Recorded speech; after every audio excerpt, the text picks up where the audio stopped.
It's Friday, December 8th. I'm Priyanka Arabindi. And I'm Tre'vell Anderson, and this is What a Day. And if a Venice gondolier tells you to sit down, then you sit down. Yeah, because if you stand up to take your little selfies, then you will end up in gross canal water, just like the tourists on Sunday who capsized. I mean, the photo wasn't that good. It just couldn't have been. And not even for a good photo.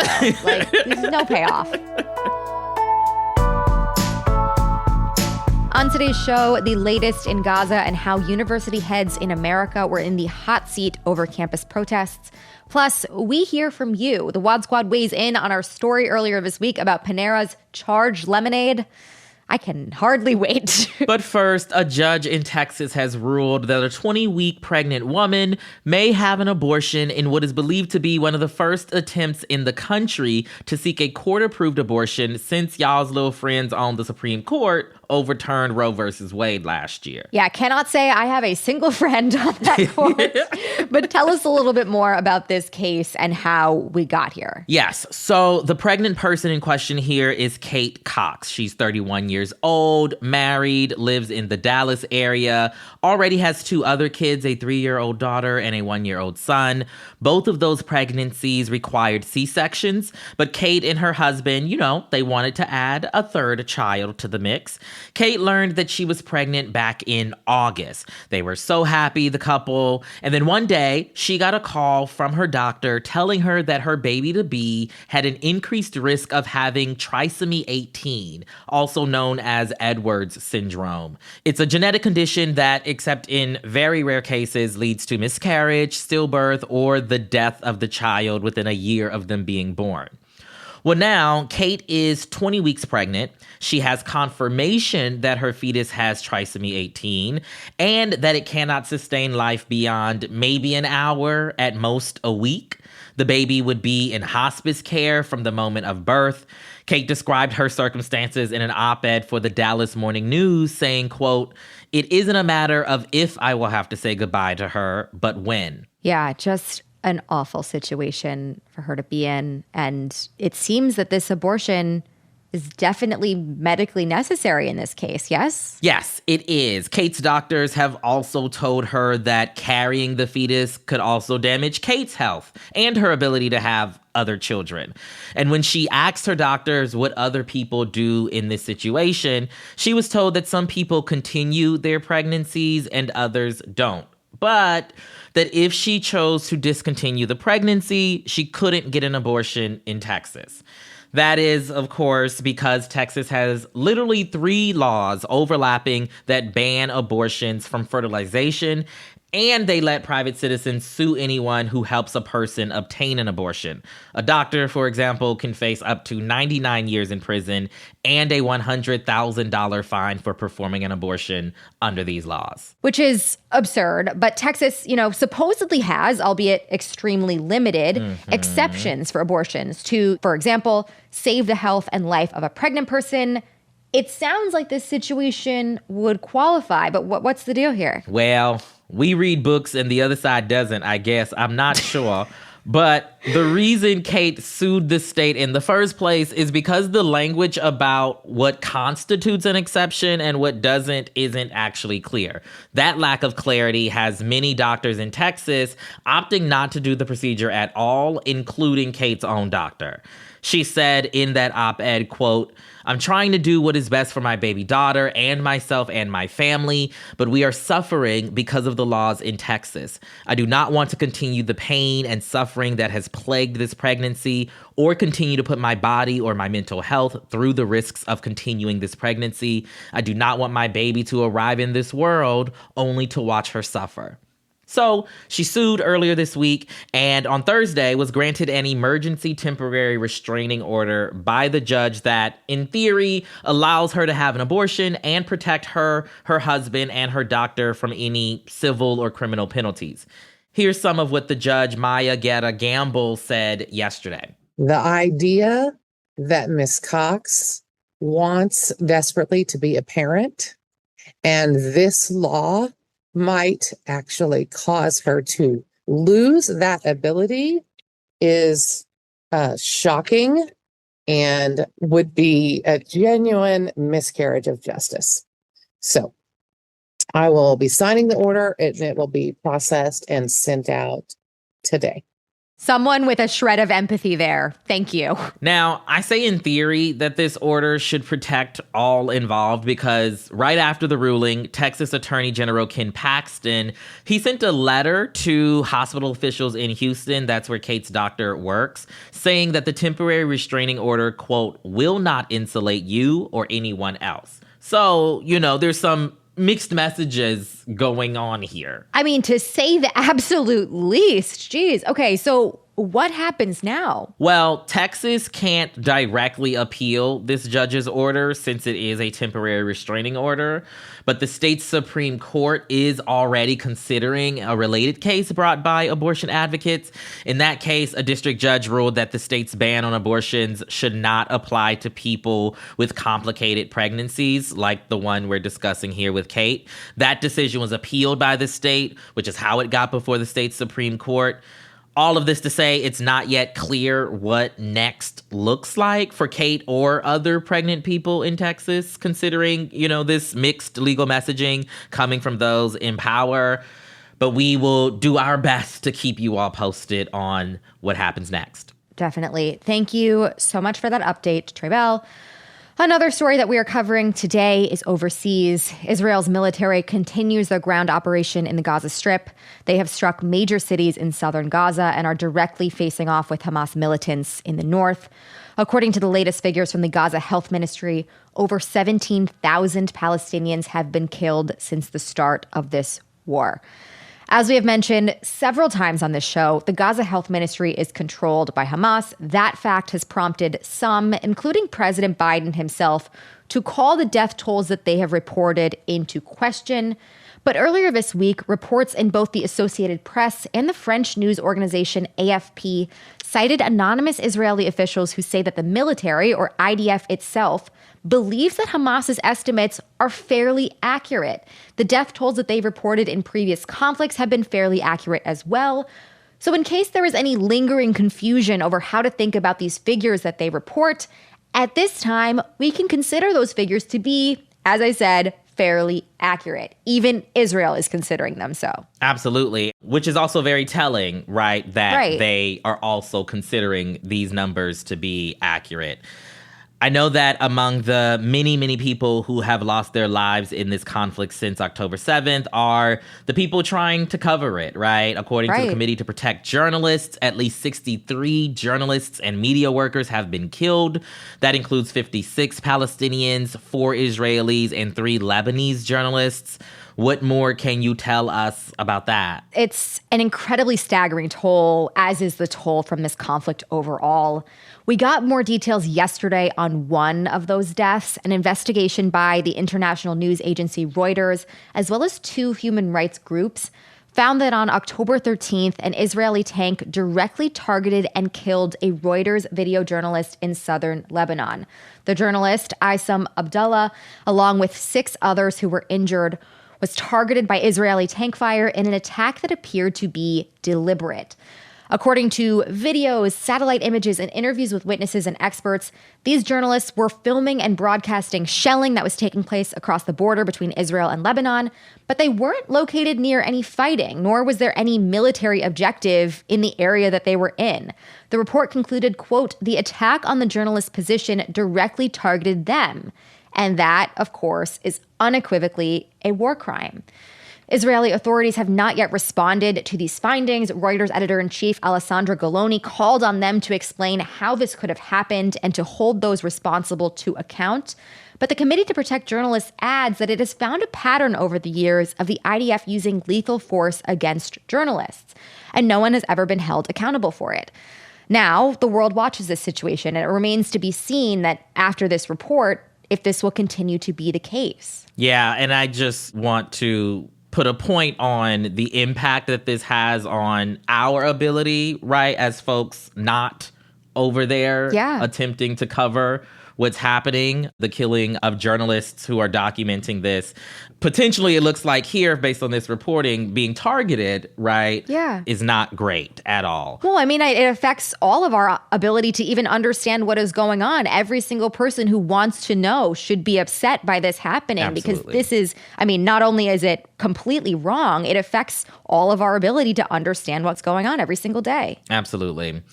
So now, related to this conflict, I know that there have been some developments here at home as well, namely on Capitol Hill. Can you fill us in on what happened in D.C. this week? Yes. So one of the things that has been stirred in the wake of this conflict is this growing conversation around protest and anti-Semitism on college campuses. Universities have received a lot of criticism over the past couple months for how they have responded. First to the attack by Hamas on October 7th, then to student protests and anti-Semitic and anti-Arab or Muslim incidents on their campuses. I will take a second here just to caveat that not every protest or demonstration has been a site of anti-Semitic or anti-Arab or Muslim abuses, but many of these kinds of incidents have been documented on campuses. In the past month alone, the Department of Education has launched investigations into at least 6 schools over alleged anti-Semitism or Islamophobic incidents. None of that is right or okay. And so earlier this week, the presidents of 3 leading U.S. universities, Harvard, MIT, and the University of Pennsylvania, all appeared before the House Committee on Education to discuss their schools' respective responses to anti-Semitic incidents on their campuses. Gotcha. And what did they have to say? So throughout their testimonies, all of these university presidents said that they were against anti-Semitism, that they were taking action against it on campus, etc. But the part that many people on both sides of the aisle are taking issue with was their refusal to explicitly respond when asked whether calling for the genocide of Jews was a violation of their school's codes of conduct. Take a listen to this exchange between Republican Representative Elise Stefanik and the University of Pennsylvania's President Elizabeth McGill. At Penn, does calling for the genocide of Jews violate Penn's rules or code of conduct? Yes or no? If the speech turns into conduct, it can be harassment, yes. I am asking specifically calling for the genocide of Jews. Does that constitute bullying or harassment? If the Yes speech or no? If the speech becomes conduct, it can be harassment, yes. Conduct meaning committing the act of genocide? My God, today. Lord have mercy. Yeah.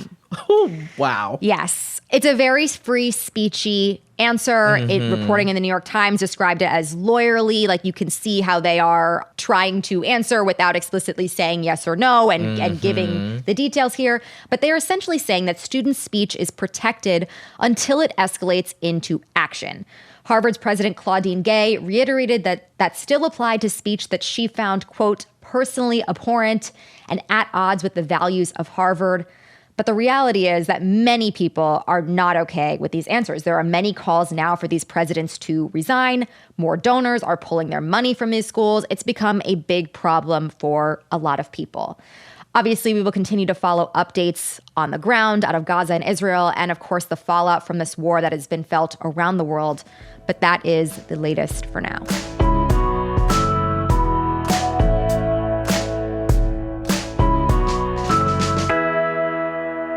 Let's get to some headlines. Headlines. The Justice Department charged Hunter Biden late last night on 9 tax-related charges, including 3 felony counts. A 56-page court filing describes the charges, which include allegations that President Biden's son failed to pay taxes, did not file, evaded an assessment, and filed a fraudulent form. It also alleges that Hunter Biden didn't pay at least $1.4 million in self-assessed federal taxes he owed for tax years 2016 through 2019, and that, quote, rather than pay his taxes, the defendant spent millions of dollars on an extravagant lifestyle. Ooh. Big yikes. Does not look good when your dad is running for president. No siree. If convicted, the maximum penalty he could face is 17 years in prison. The White House has not released a public comment on the charges yet. What a nightmare. Hate that for them. Yes. Georgia's Republican lawmakers officially passed new congressional maps yesterday that rip apart the district held by Black Democratic Representative Lucy McBath. We told you earlier this week that a federal judge ordered Republicans to create maps that adhere to the Voting Rights Act. The judge said they must create a congressional district with a black majority. But instead of following through in good faith, because why would they? Republicans drew lines that preserved their 9-5 lead in Georgia's congressional delegation and dissolved the district held by McBath. Yesterday, the State House approved those maps, and they head next to the desk of Republican Governor Brian Kemp, who's expected to sign them today. But the fight isn't over, and it could head back to court. Challengers to the maps have until next Tuesday to file formal objections. And McBath told Politico earlier this week that she isn't going anywhere and, quote, I intend to come back to Washington. Yeah, I believe her. She has fought this once before. She is a fighter. And I'm putting a lot of faith into the challengers here. I really hope that they can get it done because we've seen it time and time again from these red states. This just refusal to comply with what they are told to do with their maps. They've been told that their maps are unfair, and what do? They double down on it instead of rectifying any of it. So it would be nice to see a right to some of these wrongs. Yeah. Just once. Absolutely. The Biden administration proposed a new policy yesterday allowing it to seize patents for medicine developed with government funding if it believes that their prices are too high. The government can then give other companies that license to produce those drugs at a lower cost, ultimately cutting into drug companies' profits and, most importantly, reducing costs for patients. The government has had the authority to do this for decades, but it has never actually exercised it up until now. However, there has been a lot of chatter about these high-priced, taxpayer-funded drugs for a while and how ethical it really is. You probably heard this coming up with the cost of COVID vaccines. Nearly 3 in 10 Americans struggle to pay for the drugs that they need, and that is according to a July survey from the health policy research org Kaiser Family Foundation. This proposal from the Biden administration will be open for public comment for the next 60 days. This is really interesting. I am really curious to see how this plays out. It obviously plays into a priority that's been there for a long time to reduce the cost of prescription drugs that so many of us rely on.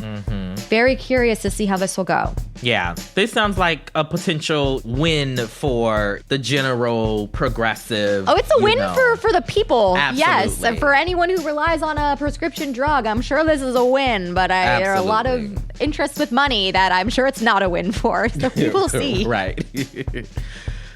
The House voted yesterday to censure Democratic Representative Jamal Bowman for pulling a fire alarm in a House office building when there wasn't an emergency.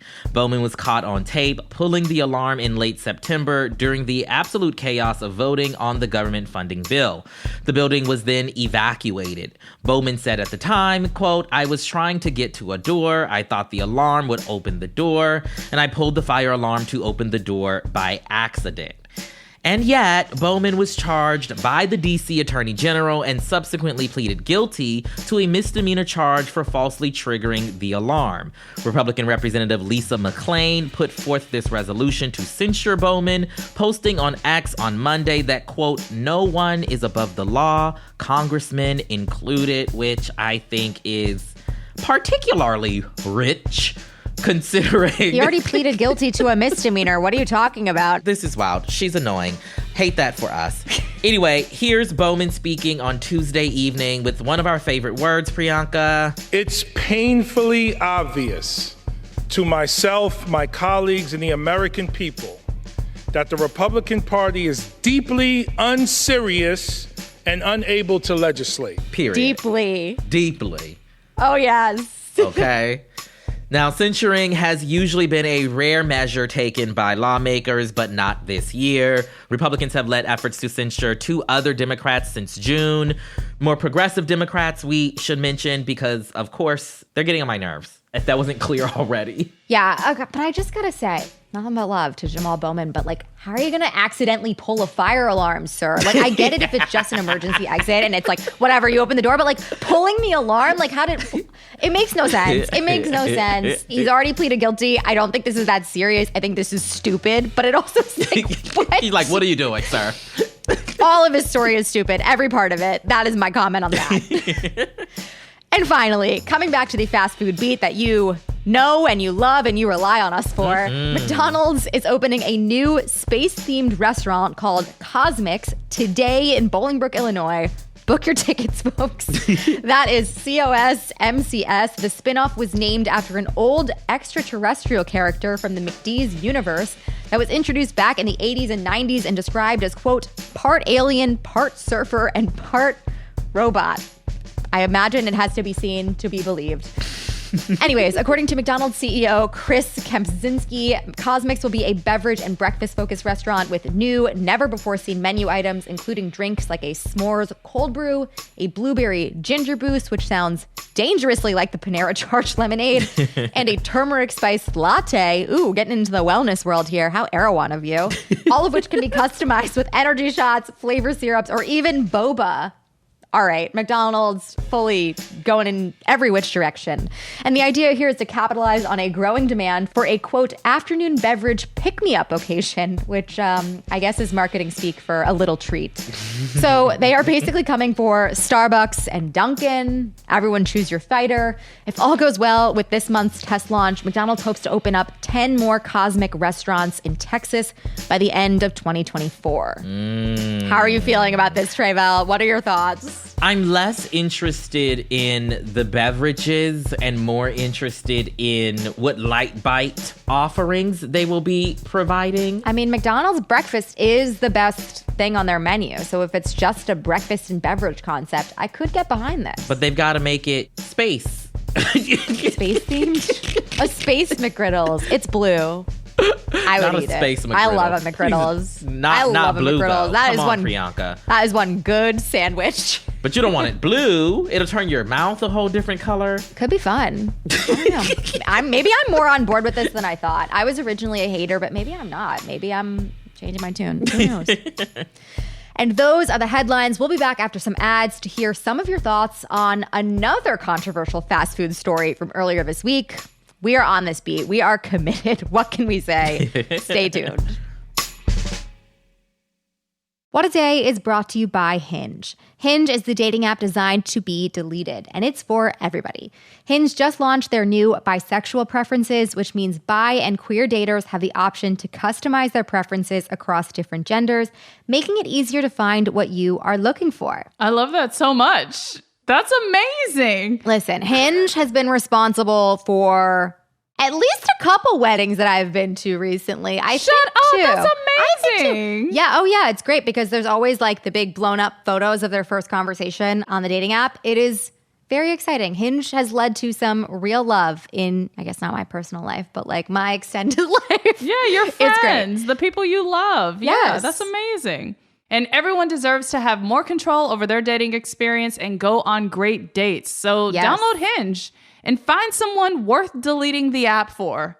Pandora makes it easy for you to find your favorite music. Discover new artists and genres by selecting any song or album, and we'll make you a personalized station for free. Download on the Apple App Store or Google Play and enjoy the soundtrack to your life.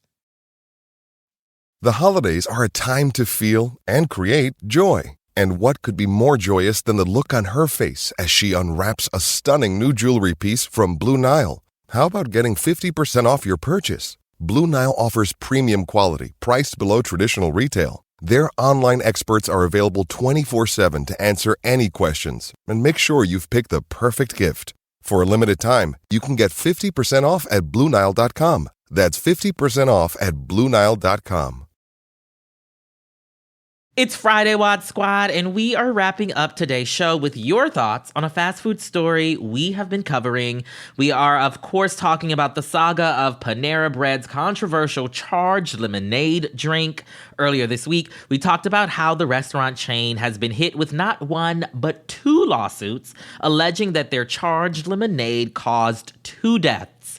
The drink boasts 390 milligrams of caffeine and 30 teaspoons of sugar in one single cup. So naturally, we were curious if anyone in the Wad Squad has tried the drink and lived to tell the tale.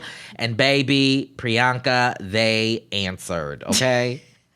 I am terrified to hear it, but here we are. What did they have to say? Does the WAD Squad like this? Does it taste good? Tell us everything. So apparently it does taste good. A few people in our Discord, like Marina, said that they actually really like the charged lemonade overall as a substitute for a coffee or an energy drink when they need a little pick-me-up.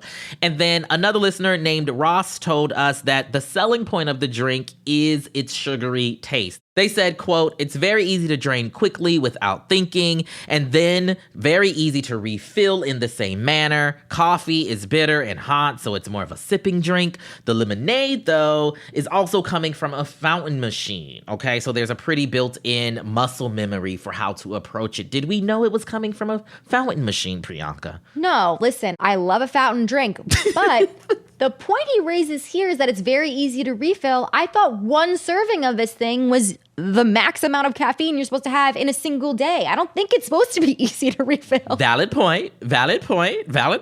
Anyways, did anyone see any big warnings at their local Panera when it comes to the sheer amount of caffeine that's in it? I mean, obviously that has been driving the big controversy around this product. What did they have to say from on the ground? So one of our listeners, Chris, said they were surprised more people didn't know how much caffeine is in it because at their local Panera, there are warning sounds about the ingredients in the store. It's on the app. This was even before the reported deaths. And one of our moderators, Carsey, said that in light of the lawsuits, quote, "There are much bigger signs, and at least at my locations, they have now put the lemonade options behind the counter." Got it, a controlled substance. All right, so Tre'vell, now that the WAD Squad has given us their take, what do you think? Are you rushing to the nearest Panera to try this? So here's the thing. I happen to love a Panera bread mac and cheese. Okay, I get bacon added to it. It's wonderful. It's delicious. Okay, I am thinking about getting a charged lemonade to accompany my mac and cheese very soon, only because, hear me out. Okay.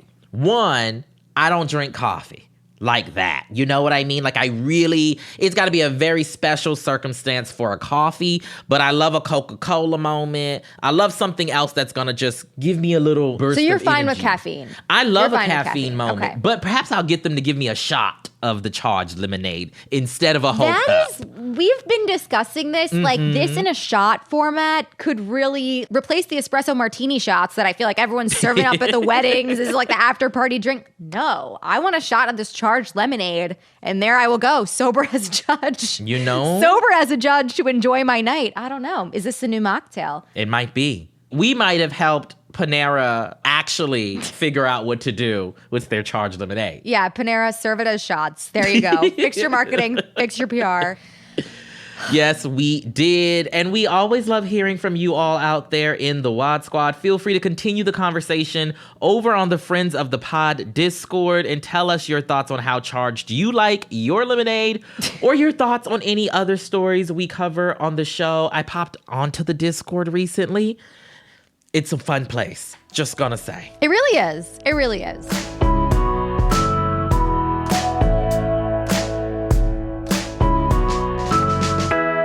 One more thing before we go. Over on Offline this week, White House economics reporter Jeff Stein joins Jon Favreau to discuss whether social media is contributing to voter disapproval of Biden's handling of the economy and if Bidenomics is to blame for the McDonald's viral $16 meal. I'm actually intrigued by that, so I will be checking that out as well. Listen to the episode out now on the Offline feed. And that is all for today. If you like the show, make sure you subscribe, leave a review, drink charged lemonade responsibly, and tell your friends to listen. And if you are into reading and not just fast food menus with warning labels like me, What a Day is also a nightly newsletter. Check it out and subscribe at crooked.com/subscribe. I'm Priyanka Arabindi. I'm Tre'vell Anderson.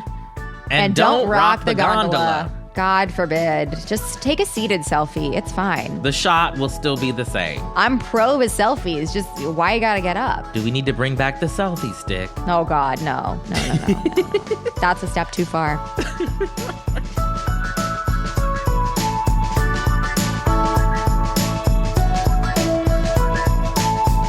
What a Day is a production of Crooked Media. It's recorded and mixed by Bill Lance. Our show's producer is Itzy Quintanilla. Raven Yamamoto and Natalie Bettendorf are our associate producers. And our showrunner is Leo Duran.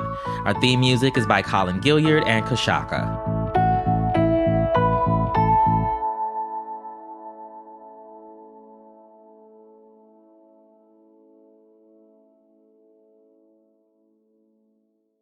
Pandora makes it easy for you to find your favorite music. Discover new artists and genres by selecting any song or album, and we'll make you a personalized station for free. Download on the Apple App Store or Google Play and enjoy the soundtrack to your life. You can start your day off right when you find a professional on Angie to get your plumbing right first. Connect with skilled professionals to get all your home projects done well. Visit Angie.com. You can do this when you Angie that.